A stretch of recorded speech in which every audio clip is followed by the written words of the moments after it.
Great to meet everybody, and thank you very much, Emma's, and Natasha, thanks for organising this and setting it up. As Emma Louise said, we've known each other for well over a decade, and EWO has, for 20 plus years, been a communications marketing strategic business, and we've worked with an awful lot of corporates, but also an awful lot of charities that help them put in place the right structures and processes so that they can deliver the services that they want to in the long term. And fundraising has always been a challenge. I think Emma and Louise and Emma would support this. But in this current age, it is even more of a challenge than it has been. And sadly, is meaning a lot of charities are struggling unnecessarily. One area you can look at helping is to put in place systems and structures to help with your donor relationships. And CRM, it sounds like a very big, scary subject, but it doesn't have to be. It started life off about 27, 28 years as customer relationship marketing. And it was really at the time about loyalty programs. You might remember the big Tesco's loyalty program, which was one of the first big ones, and very successful as well. They developed systems that would talk to their individual customers to give them what they needed. And at that time, some bright spark, some techie somewhere said, oh, look, I can develop a bit of software that'll help manage this automatically, which duly happened. And at that point, you then move the definition from customer relationship marketing to becoming customer relationship management. And what it became was an approach that included every facet of the organization that's in contact with their, if I use the word customer, but you can swap in donor quite easily. So that ultimately you can map the whole journey of that person through the life cycle of them supporting your organization. In the early days, CRM systems were astronomically expensive, and they took an awfully long time to implement and set up and get engaged. It doesn't have to be that case now. And thankfully, as always happens with technology, the early adopters charge the fortune. You then get the protagonists come in and go, hold on, I can do it much cheaper than that, and which is what's happened with CRM systems, to the point where, and I'll come on to it later, you can get some systems for very small charities without paying a monthly fee. The likes of Salesforce you can get 3 user licenses for free or without charge for charities. So it's no longer exclusive of charities, it's very much inclusive of charities.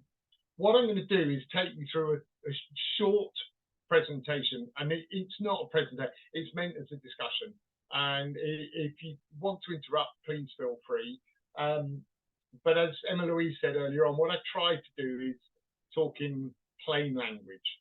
I'm not going to talk technical jargon. I'm just going to talk in language that will make it, hopefully, seem straightforward to you. And the process is, whilst it's the same for larger organisations, it is also the same for the smaller organisations. And you can think, oh, that's a long process. It's not. It can be done in a relatively short space of time. But in my experience, if you adopt a process like this or similar, then it will mean that 2 things happen. Firstly, the implementation of your CRM system is far more straightforward.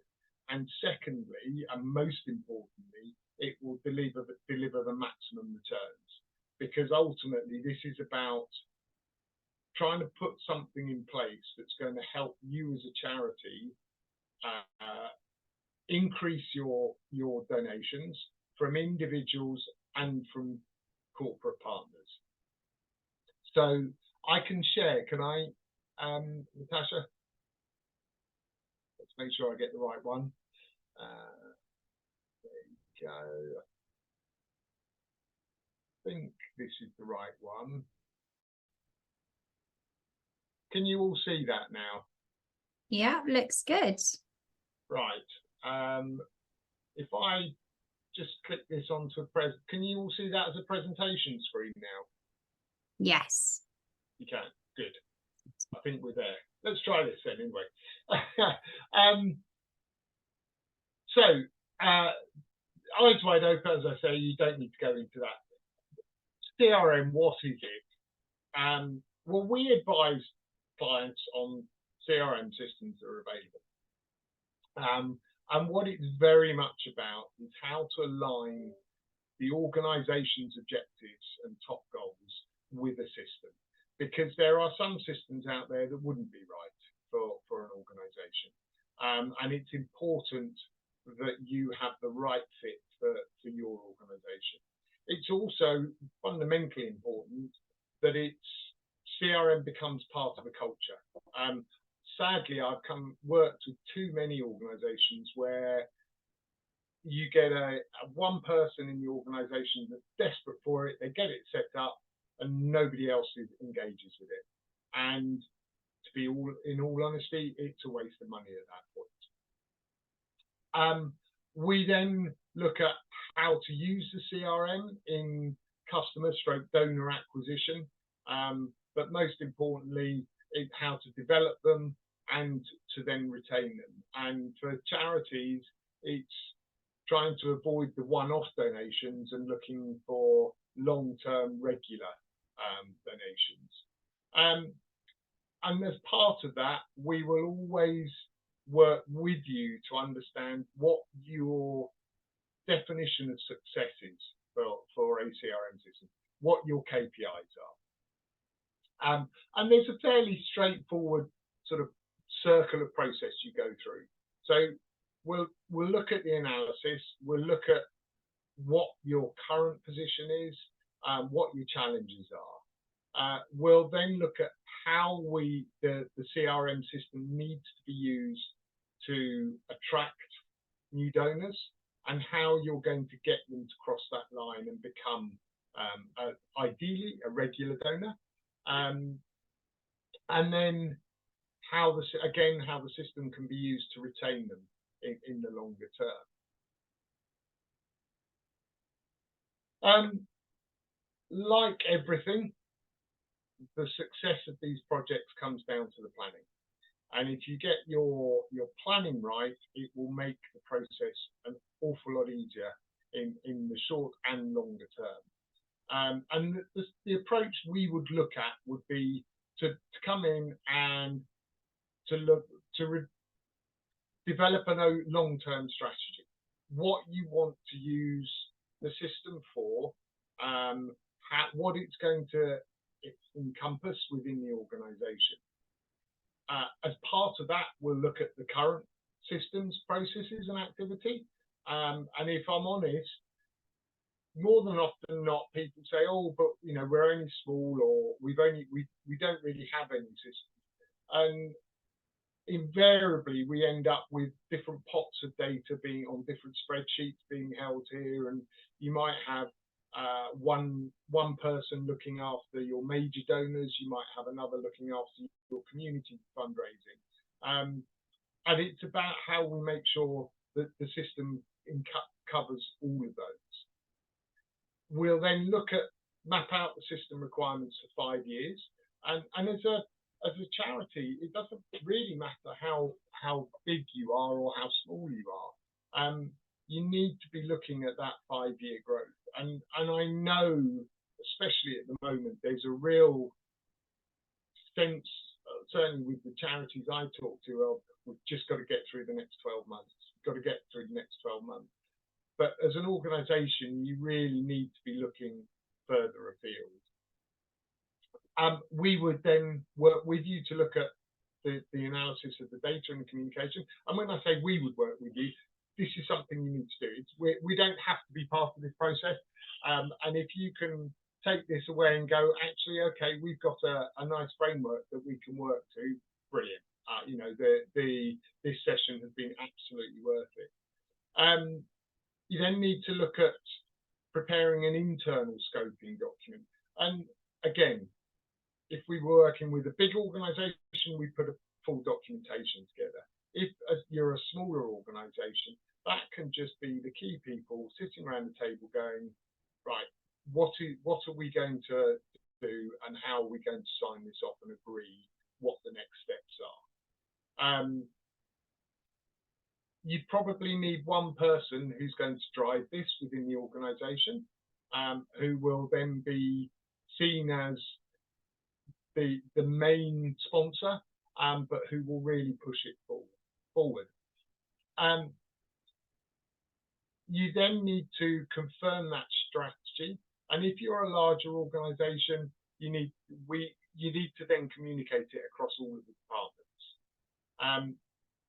Most importantly is align that strategy with the charity's objectives, because you don't want to go in and have a strategy that's going to aiming to increase fundraising to £500,000 a year, for example, if you only need to look at £100,000 a year.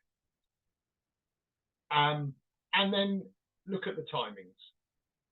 What's realistic with the resource you have available and the structure you've got? What is realistic to get this process implemented? And then set yourself some realistic targets. So some key questions that you need to ask yourself at this time is what are we currently doing? What do we do in terms of communicating with our donors, in terms of helping them make that decision, both for the immediate term and in the longer term?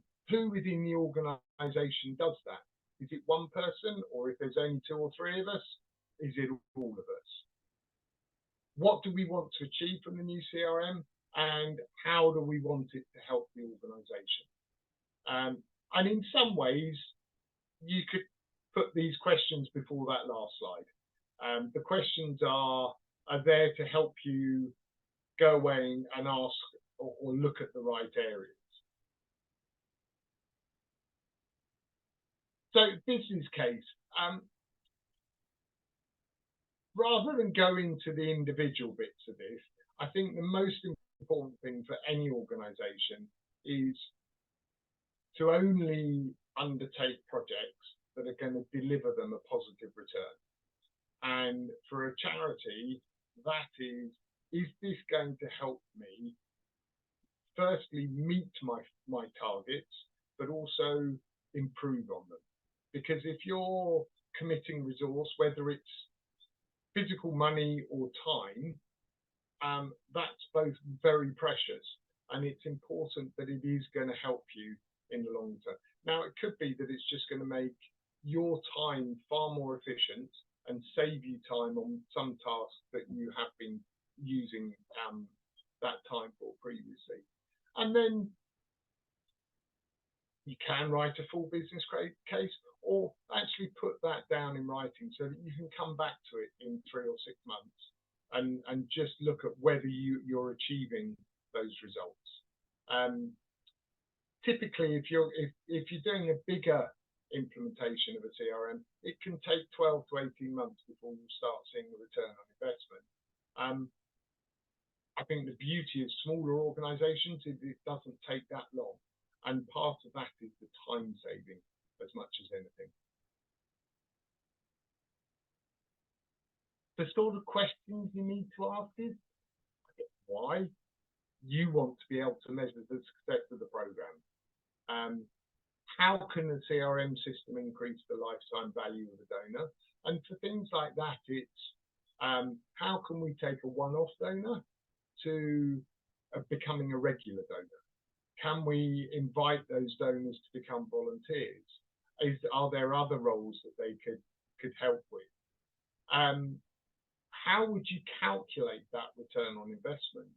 And as I mentioned, that to me is both in terms of funds raised and additional funds raised over and above what you would expect, but also you can look at the time and the value of that time as well.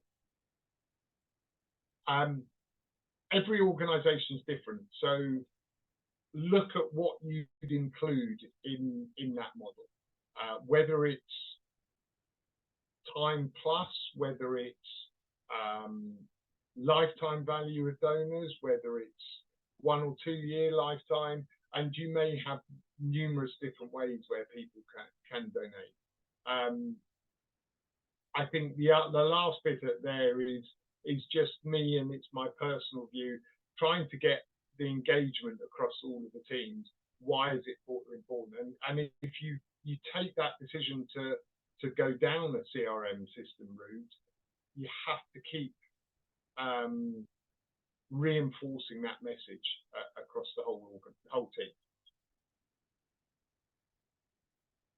So scoping and selection, this is really where you're getting into, and I think, Emma Louise, when we did it with Skids, we had a nice big wall chart and brown paper and post-its everywhere.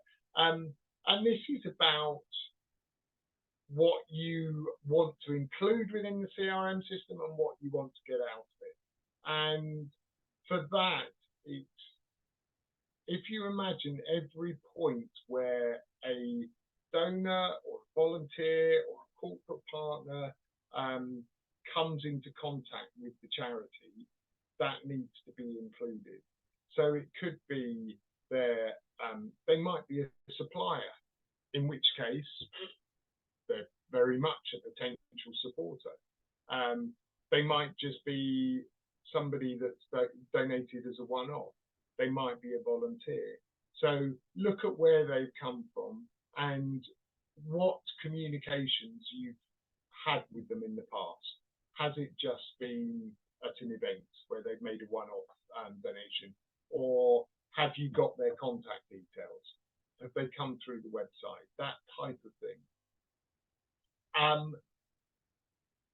That next point is probably the what seems to be the most simple one for most organisations, but invariably ends up being one of the more complicated and probably the longest lasting issue: data management.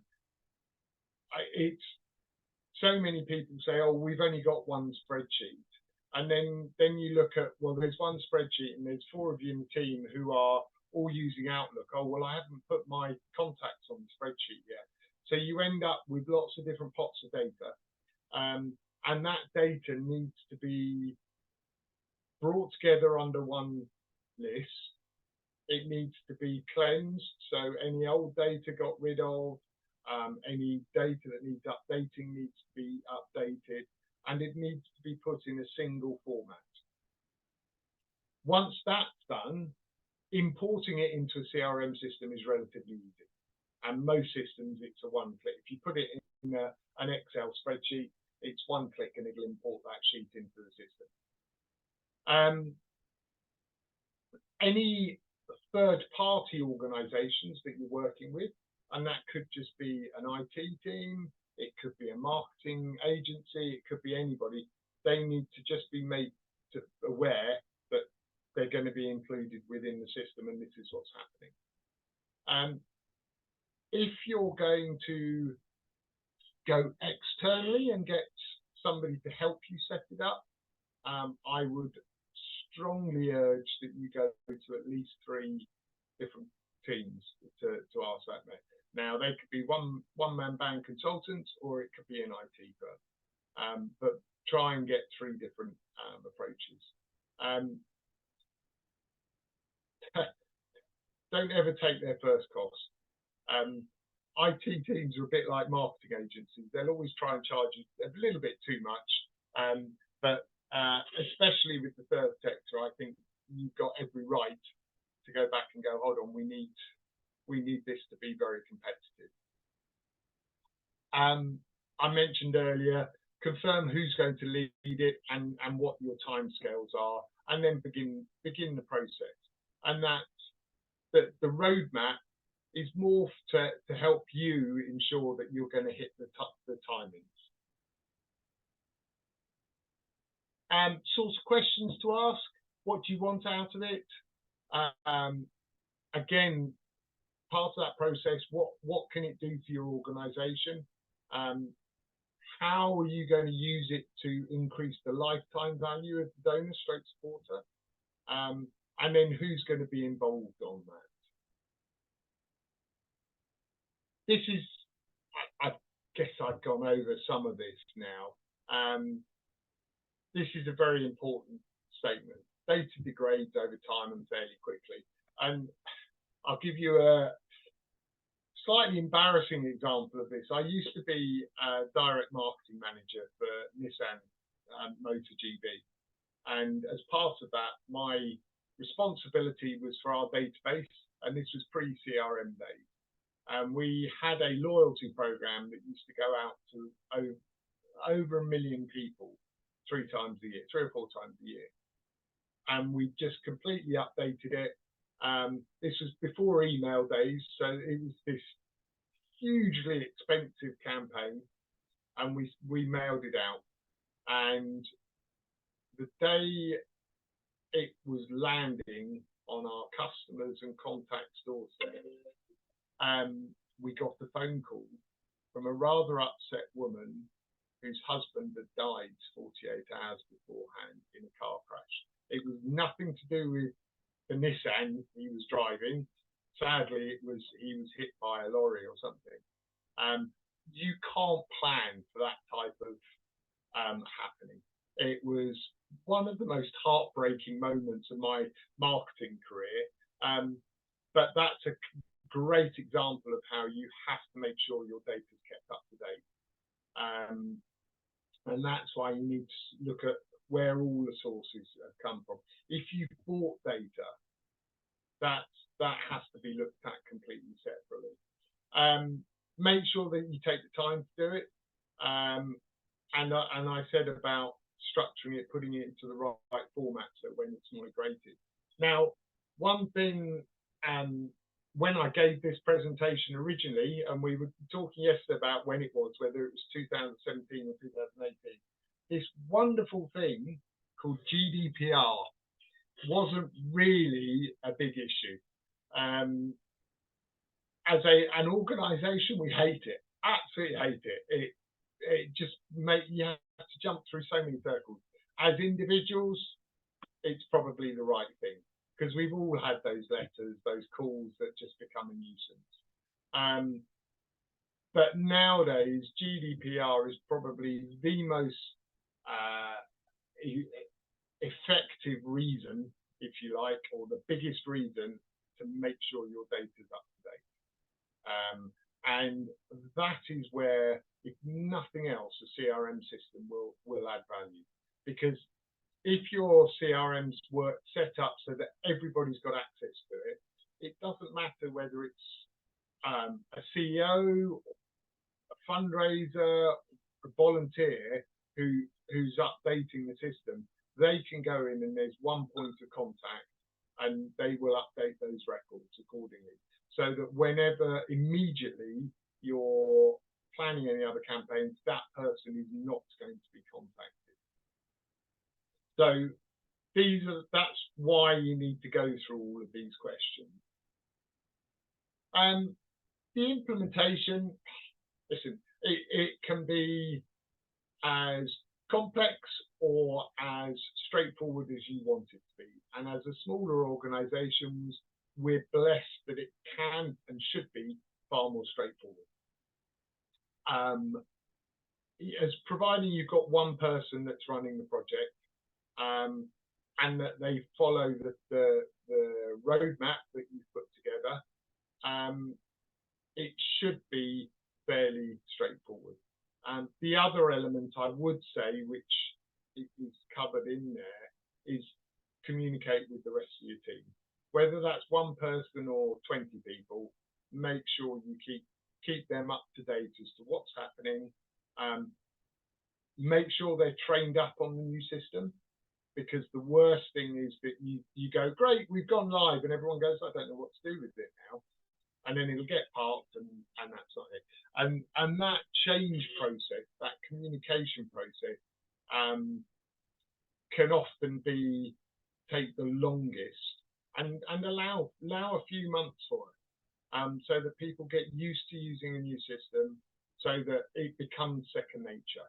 I've always said the holy grail for me if I'm working on CRM projects, is at the end of it, everybody in the organization, when they first log on in the morning, the CRM system's the first thing that they open, because it should have everything else feeding into it, and they get a single view of what's going on. So a couple of questions. Who's going to lead the team? What do you think the main challenges to that would be, specifically around the engagement to your team?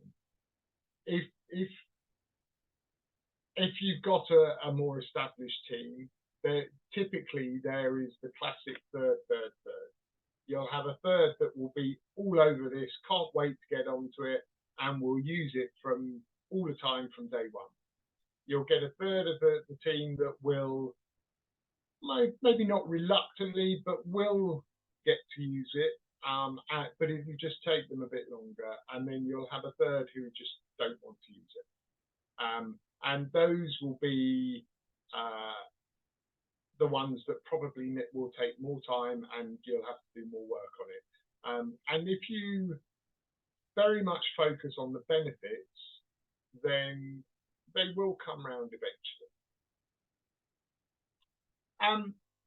So I said earlier on that when CRMs were first invented and started being used, it was a very expensive IT platform, and that has changed now. And there are, these are just the ones that are listed as the best for small charities, and there are many more. I don't think that the fact that some aren't on here doesn't mean they're rubbish. One of the big ones missing there for me is Harlequin, which for a long time has had quite a high presence.